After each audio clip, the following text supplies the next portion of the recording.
I'm trying to be smart over here.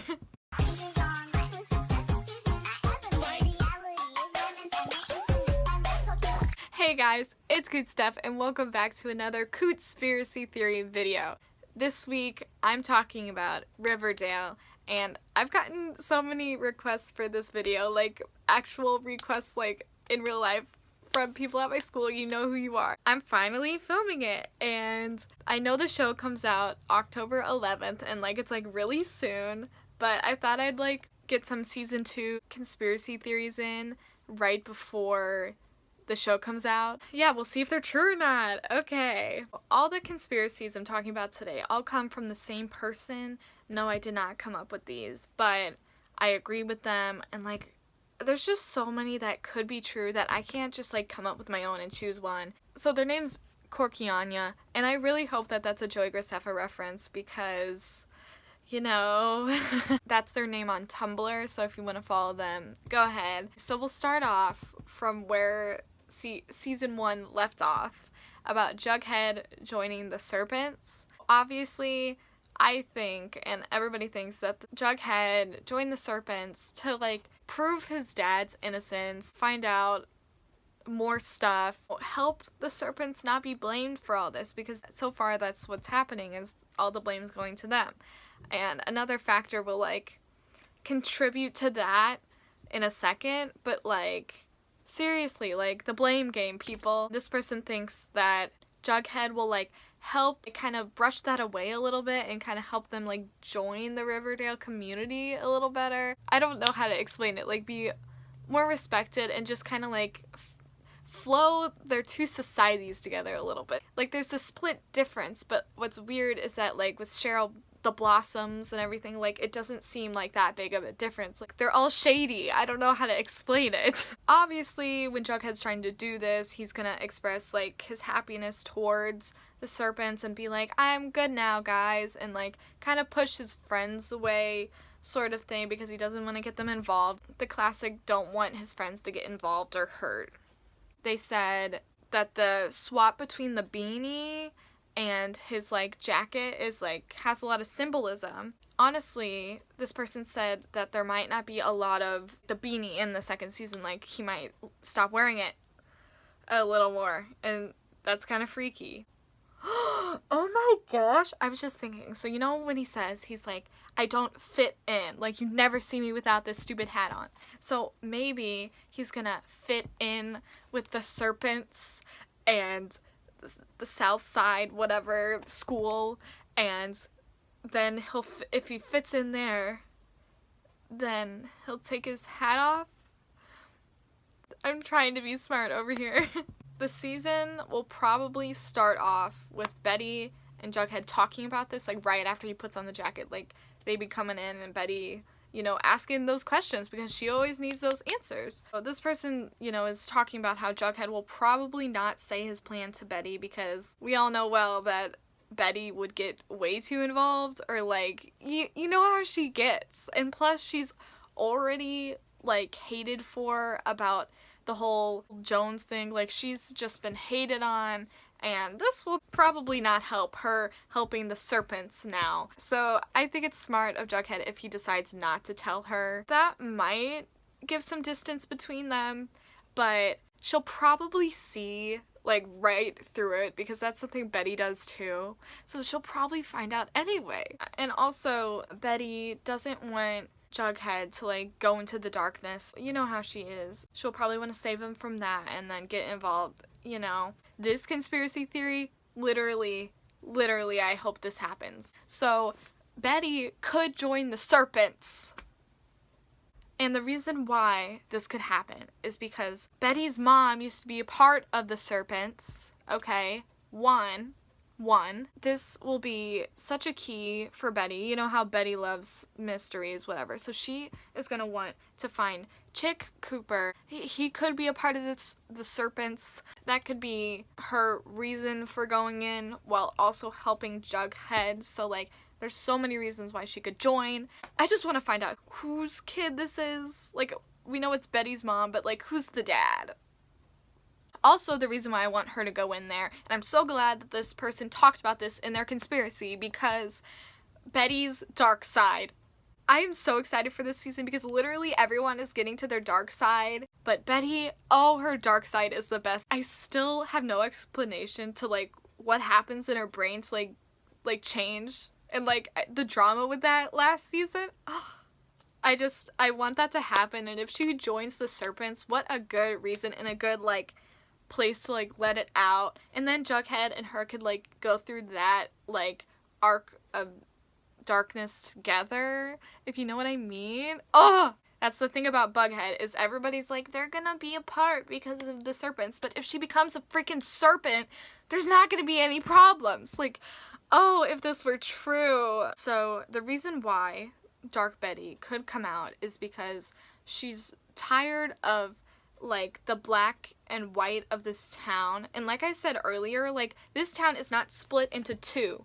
It's like morphed together because they're both shady, and she could transfer to Southside also with Jughead, which would add more to like them going through it together. Plus, she hates being the girl next door. And in turn of her becoming a serpent, doing all this stuff, and it'll shatter her image of the girl next door, and like this whole Riverdale, like, oh, we're glam and blossom and high class. It'll shatter that because it's really not true. And then this conspiracy is that Hermione Lodge was the one who hired someone to kill Fred Andrews. Why wouldn't this be true, you know? Because one, he was involved too much, knew too much, and he wouldn't sell the business to her. Hello? The perfect thing about this is that everybody's after the Serpents. But, like, this is the point that I said that I was going to bring up later. So, like, everybody's after the Serpents. So they would never think she would do it, is, like, the thing. Like, perfect for her, lucky for her. People probably won't notice. This, in turn, Fred, boys, he's surviving people. I don't know. If you're under a rock, you still wouldn't know, but he's alive. Okay, even though he is alive, Archie is gonna get super mad at the Serpents because, like I said, everybody's after these Serpents. He'll think it's the Serpents because Fred fired them, and it'll be like payback. It'll also like cause problems between him and Jughead, because if Archie hates the Serpents, then he hates Jughead because Jughead is a part of the Serpents now. Like, it's just not gonna be good. Corky-Anya says that there's gonna be a feud between them two. And like, this is such a prime example of light versus dark.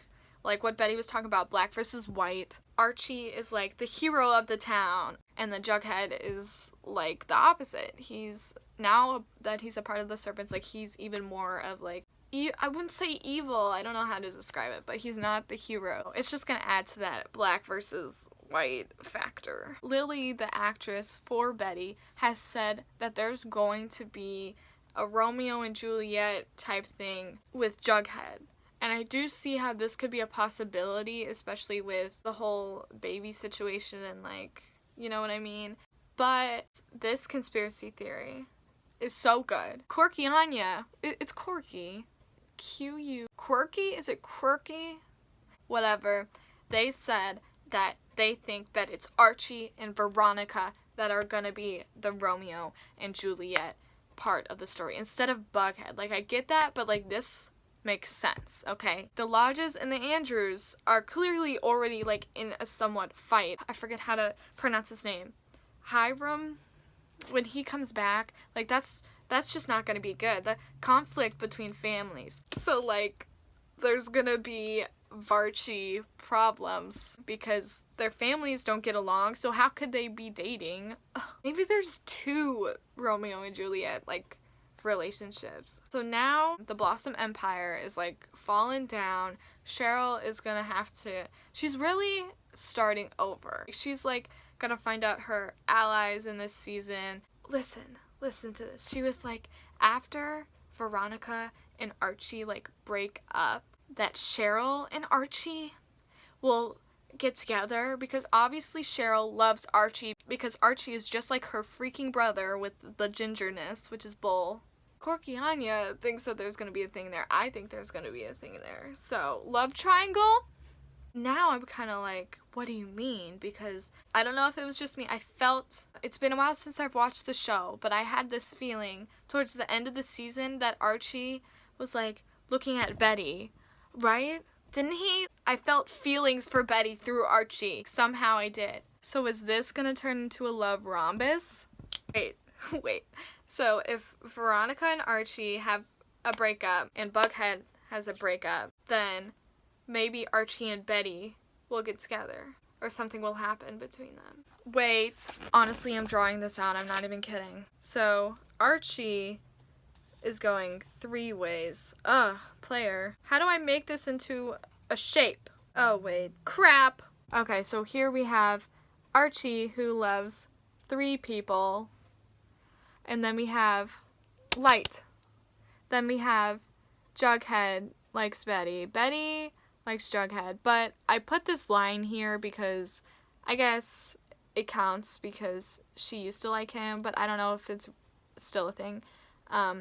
Cheryl likes him, Veronica likes him. So that's that. But how do I make it into a shape? Is it a polygon? Is that their shape? Are they a polygon? A love polygon? I'm sorry, I'll stop. Moving on. Then just to wrap this up, a couple more after that whole love polygon pentagon.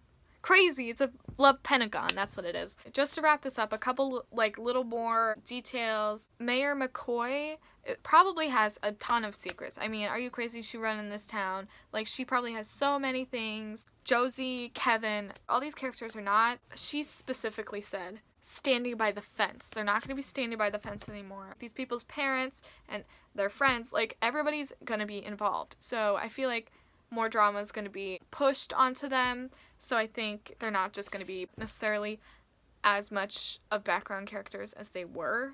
And then Grundy might come back because Korkianya thinks she might be involved in the drug trafficking network. The drugs. Just say the drugs. So those are all like the conspiracy theories this person had. And I think they're incredible. I'm so excited for this season. But let me finish this off with a quote from the Tumblr post that she said, because I just think it's an amazing quote, and what a better way to finish off everything that I literally spilled onto you in this. Okay. Basically, we will see plenty of shifting in allegiances, old alliances, and friendships will be broken and new ones will be formed. Secrets will be revealed and the past will come to haunt the present, which will impact the future of Riverdale. Okay, thanks for watching, guys. Just kidding, but that was such a good way to wrap it up. That was like a conclusion paragraph of a 5-paragraph essay. Thanks for watching, guys. Tell me all your thoughts on these conspiracy theories below. Let me know if you're as excited for October 11th as I am. Be sure to like and comment and follow all of my social media below. If you're too lazy to do that, I'm at Cootspiracy, the same way it's spelled here, everywhere. Also, the first link in that description is my merchandise shop. Sign up for Redbubble mailing list. This isn't sponsored or anything, but if you sign up for the mailing list, you will get discount codes and all this stuff. It'll make your cost much less, so I would do it. It doesn't hurt, and that way you could buy my stuff. And if you're not already a Cootie, be sure to subscribe to be a part of the Coot Clan, and I will see you guys in next Friday's video. Bye!